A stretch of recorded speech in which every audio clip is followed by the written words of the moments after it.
그래서 결국은 예수님을 뭐라고 부르냐? 그 말씀을 보니까 뭐라고 얘기해요? 예수님에 대해서 부를 때 어떤 예수님이라고 말하고 있죠? 다윗의 자손 예수여, 이렇게 이야기하고 있습니다. 보통은 나사렛 예수, 나사렛 예수여, 이런 표현도 있습니다. 그렇죠? 나사렛 예수라고 하는 것은 나사렛이 예수 그리스도의 주된 무대였어요. 베들레헴에서 나셨지만 주 무대는 나사렛 예수였어요. 그 나사렛에서 이 총거들과 함께 그냥 그 복음에 대해서 많은 일들을 하셨는데 예수님께 별명이 붙었는데 나사렛 예수입니다. 그러니까 이 뭔가 촌에서 이렇게 사역을 하신 것에 어떻게 보면 대명사죠. 나사렛 예수. 그러니까 그와 같은 총구석의 선생님이지만 능력이 있으셔서 우리들과 함께 해주셔서 그가 함께 하실 때 여러 가지 놀라운 능력이 나타났다는 거죠.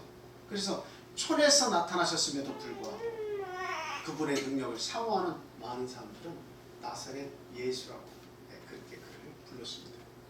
정말 낮고 천한 자들과 함께 하시면서 그들의 슬픔을 이해하시고 그들의 고통을 해결해 주시는 그런 분이셨기 때문에 나사렛 예수여 라고 이야기했습니다. 근데 여기서 다윗의 자손 예수여 하는 것은 좀 뜻이 달라요. 여러분이 다윗을 잘 알지만 다윗은 하나님께서 자신의 마음에 합한 왕이라고 했고 하나님은 그에게 언약을 주셨는데 그 언약은 무엇이에요? 그 왕위가 영원할 것이다 라고 축복을 해주시는 왕입니다. 네가 어디로 가든지 항상 어떤 싸움을 하든지 내가 항상 함께해서 네가 이기게 해주겠다. 이 약속을 주신 왕이 다윗입니다. 그래서 다윗은 이스라엘 사람들이 생각할 때 어떤 왕이냐, 못할 것이 없는 왕이에요. 하나님께서 함께 하셔서 큰 축복을 주셨기 때문에 하지 못할 일이 없는 왕으로 생각을 하는 거예요.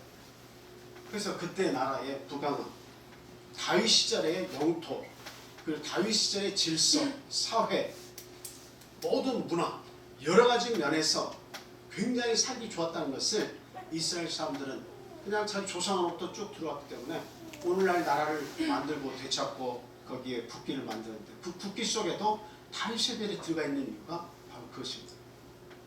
그래서 다윗왕 때처럼 우리나라가 아주 왕성한 나라, 그리고 하나님이 큰 축복을 주셔서 그 힘이 아주 왕성해서 온 나라에 하나님의 뜻을 펼칠 수 있는 그 나라가 되기를 이스라엘은 소망하는 뜻에서 국기에 다윗의 별을 그려 넣었습니다. 이와 같이 이 여인은 우리 예수님을 찾아서 그 앞에 나와가지고 구할 때 명확한 믿음을 가지고 나와서 구하고 있다는 사실은 다윗의 자손 예수요. 그 모든 것을 할 수 있는 그 왕의 후손으로 오신 분으로서 당신은 내가 지금 어떤 문제를 가지고 나아가도 다 해결해 줄 수 있는 분이십니다. 이 믿음을 가졌다는 거예요. 그래서 다윗의 자손 예수라고 부르셨습니다. 그 말씀을 잘 우리가 생각을 해보면 거기에 체면이 들어가겠습니까? 거기에 창피하다고 하는 생각이 들어가겠습니까? 온전히 모든 것을 이루신다고 믿고 다윗의 자손으로 외치는 그 가나안의 마음속에 창피고 보고 그건 있지 않아요. 오로지 다윗의 자손인 예수 그리스도께서 내 딸아이의 건강을 회복시켜 주실 것을 너무나 당연시 여기고 믿고 지금 주님 앞에 나오는 거예요. 구하려면 저희들이 이와 같은 믿음을 가지고 구해야 한다. 이렇게 해서 창피하고 저렇게 해서 체면이 구겨지고 이렇게 또 신앙생활하고 주님 앞에 구하는 것 같으면 왠지 나의 어떤 자존심이 무너지는 것 같고 전혀 그런 거 생각하지 않아야 된다 하는 겁니다. 주님 앞에 나오는 것은 절대적인 믿음을 가지고 우리가 나오는 것이기 때문에 나의 어떤 사정을 생각하고 나의 체면을 생각해서 하나님 앞에 구해서는 안 된다는 거예요. 그래서 저도 참 감사한 것은 하나님은 우리의 모든 것을 다 알고 계시잖아요. 내가 어떤 죄악과 허물을 숨긴다고 해서 숨겨진 게 아니잖아요. 근데 그 모든 더러운 것, 더러운 계획을 했던 것, 뭔가 내가 어떤 행위로서 하나님 앞에 부족했던 것, 이런 모든 것들을 참 감사하게도 하나님 앞에는 우리가 그걸 내놓고 기도를 할 수가 있어요. 부모에게도 말 못하고 형제에게도 말 못하고 친구에게도 말 못하는 어떠한 문제를 할지라도 어떠한 수치를 할지라도 그 모든 것을 누구에게는 가지고 와서 말씀을 드릴 수가 있습니까? 하나님 앞에는 가지고 나와서 말씀을 드릴 수가 있는 겁니다. 이게 너무도 감사한 거예요.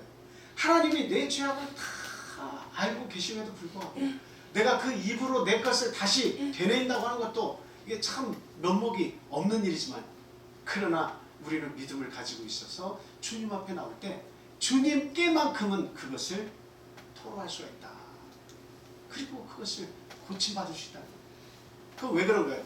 다윗의 자손 예수님이시기 때문에 그런 겁니다. 예수님은 이 땅에 왕으로서 오셨죠. 유대의 왕이라고 하는 그런 그 백성들로부터 그런 그 편말을 받았어요. 그래서 예수님의 십자가 위에는 유대의 왕이라고 그렇게 적혀 있지 않았습니까? 예수님께서도 맞다고 말씀하셨어요. 시인하셨어요. 내가 이 이스라엘 왕으로 오셨습니다. 내가 맞다. 그들을 내 나라의 백성으로 만들려고 왔다고 하는 것입니다. 그리고 십자가에서 돌아가시면서 다 이뤘다고 얘기했어요. 그래서 예수를 믿는 백성은 예수 그리스도의 십자가의 보혈을 통해서 완전히 속죄를 받아가지고 그리스도에게 영입된 자, 그 사람들이 뭐가 되는 겁니까? 예수님의 백성이 되는 거예요. 예수님은 그것을 마지막까지 돌아가시면서 다 이루셨다는 거죠. 그 죽음을 통해서. 그래서 저나 여러분들이 오늘날 참 주님 앞에 나와가지고 참 나의 구할 것은, 나의 문제, 해결되지 않은 문제, 고통받는 문제, 이런 것들을 가지고 와서 포기하지 아니하고 낙심하지 아니하고 주님 앞에 간절히 구하는 것이, 이것이 대단히 중요한 일이다. 이 말씀을 드립니다. 히스기야 왕도 말씀을 찾지 않겠습니다만 병에 걸려서 곧 죽게 되었을 때에 참 벽을 향해서, 벽을 바라보면서요 하나님 앞에 간절히 기도했죠. 그래서 결국 15년이라고 하는 그 시간을 하나님으로부터 더 받았습니다. 그래서 더 살았어요. 하나님 앞에 구한다고 하는 것은 이게 대단히 중요해요. 여러분들이 그 조지 밀러라고 하는 그 기도의 사람을 이렇게 잘 들어서 아실 겁니다. 참 어떤 문제가 있어도 그는 좌절하지 않았어요. 그리고 하나님 앞에 구한 그런 사람입니다. 그가 2,000명 넘는 그런 고아들을 기르면서 여러 가지 물질적으로, 여러 가지 정신적으로 많은 어려움을 겪은 것이 사실입니다. 그래서 뭔가 식량이 떨어졌다, 어떤 기후에 문제가 생겨서 지금 난방이 되지 않아서 애들이 잘못하면 큰일 나겠다, 여러 가지 문제가 있을 때마다 부모와 교사들이 그 문제가 있으면 문제를 가지고 누구에게 갔겠어요? 조지 밀러 이분에게 가지고 간 거예요. 뭐 그분들은 뭔가 기도를 해야겠다, 문제점이 발생하면 어떻게 뭔가 자기가 누구에게 구해서 문제를 해결하는 것이 아니라 항상 조지 밀러에게 직접 그 문제를 가지고 큰일 났습니다. 그 앞에 붙는 거 항상 큰일 났습니다. 식량이 다 떨어졌습니다. 큰일 났습니다. 지금 날씨가 이렇게 추운데 엄동 설화인데 기계가 고장이 났습니다. 아이들이 곧 얼어 죽게 생겼습니다. 큰일 났다는 거죠. 그러니까 문제를 조지 밀러에게 가져오고, 조지 밀러는 그 문제를 누구에게 가져갑니까? 하나님 앞에 가져가는 거예요. 참 지혜로운 사람이죠. 참 대단한 분이십니다. 어떤 문제가 발생할 때 우리도 지금 이 부모 교사들처럼 문제가 발생하면 사람 찾아가는 사람도 굉장히 많아요. 저도 그랬어요. 문제가 발생하면 사람을 먼저 보고 찾아가요. 사람이 도와주는데 가장 가까이 있으니까 사람에게 가져가서 도와달라고 요청을 하는 경우가 우리 사람에게는 얼마나 많지 몰라요. 근데 그게 참 지혜가 아니었습니다. 지혜는 뭐예요? 하나님께 먼저 달려가는 겁니다. 조지 밀러처럼 문제가 발생하면 사람을 찾지 아니하고 하나님 앞에 가서 무릎을 꿇으니까 예기치 않는 하나님의 도우심, 기대도 않았던 그런 일들이 자꾸 벌어지면서 기도를 했더니 그렇게까지 상상할 수 없었던 일인데 하나님의 은혜가 큰 은혜들이 막 찾아오기 시작했어요. 식량이 떨어졌을 때 갑자기 그냥 폭우가 막 쏟아지더니 이게 지나가는 많은 그 트럭 가운데 그 큰 빵을 실은 트럭들이 그 마을로 접어들어서 이렇게 막 방황을 합니다. 그러더니 그 2,000명이 넘는 고아가 있는 그 고아원으로 그 차들이 올라오는 거예요.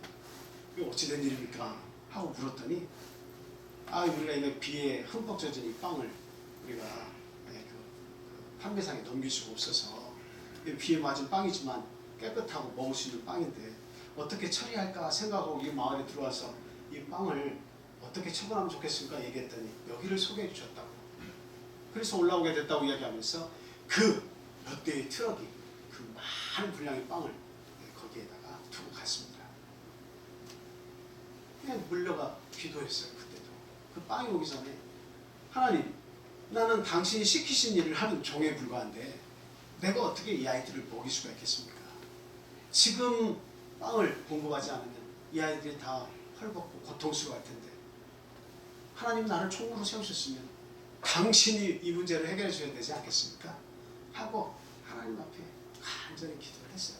그랬더니 그 빵을 실은 차들이 지나가다가 원래대로라면 딴 곳으로 가야 되는데 비가 내리고 그리고 젖은 빵이었지만 충분히 먹을 수 있는 빵이 방향을 틀어서 이 고아원에 갔다는 거죠.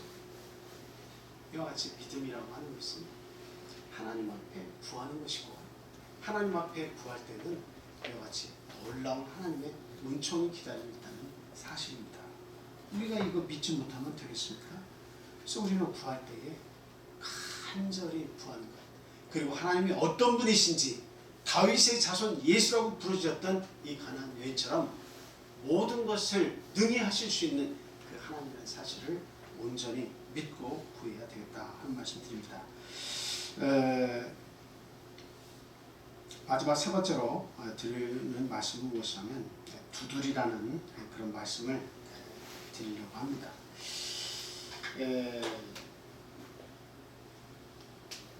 예수님의 그 정체를 아는 것이 대단히 중요하다 그런 말씀을 드렸죠. 근데 정체를 알았으면 끝까지 두드리는 것이 중요하다 이렇게 말씀을 드려요.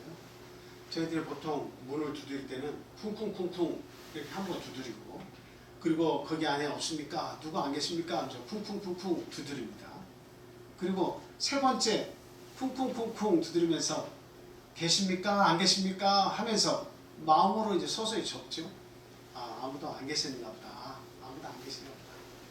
그래서 자기가 어떤 목적을 가지고 왔는데 두 번, 세 번 두드리고 그것이 안에 아무도 안 계신 그런 빈집이라는 것을 깨달았는데 계속 두드린 사람은 어떤 사람이에요? 어리석은 사람이죠. 그리고 스스로가 그렇게 하고 있는 것 자체가 한심하고 어리석다고 생각할 수 있어요. 그런데 어떤 사람은 줄기차게 그 문을 두드린 경우가 있어요.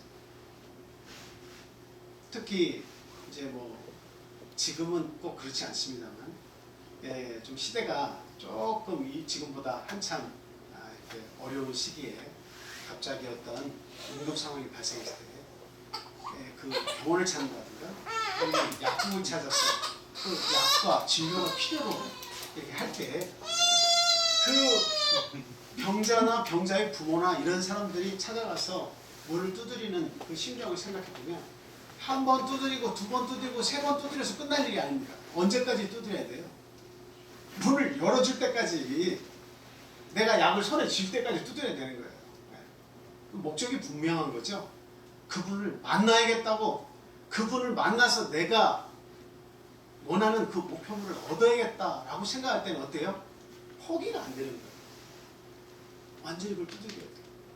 그러니까 이와 같이 긴박할 뿐만 아니라, 그리고 또 그 문제의 심각성을 알고 있으면 한 번 두드리고 두 번 두드려서 끝날 일이 아니라는 거죠.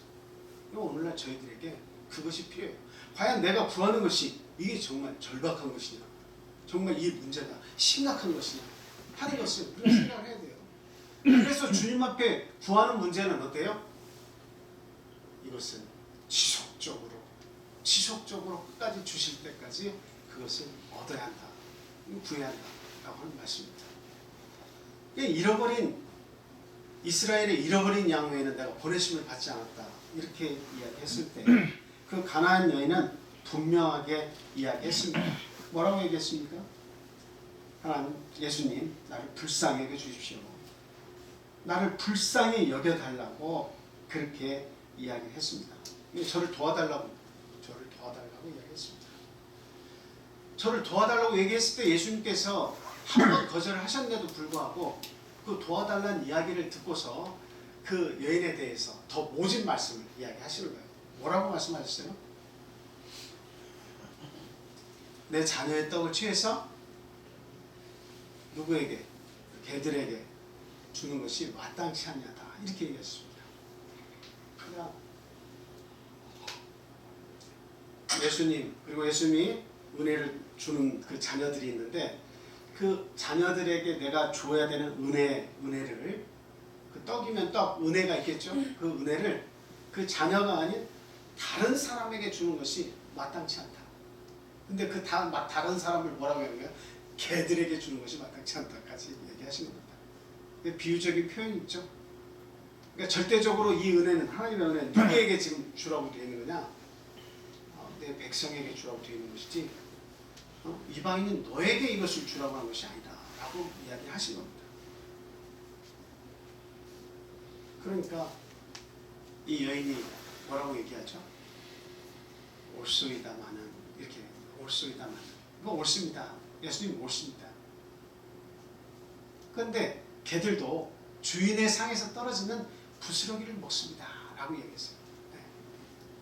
참 이것이 대단히 지혜 있는 말이고 대단히 재치 있는 말이고 대단히 주님을 감동시키는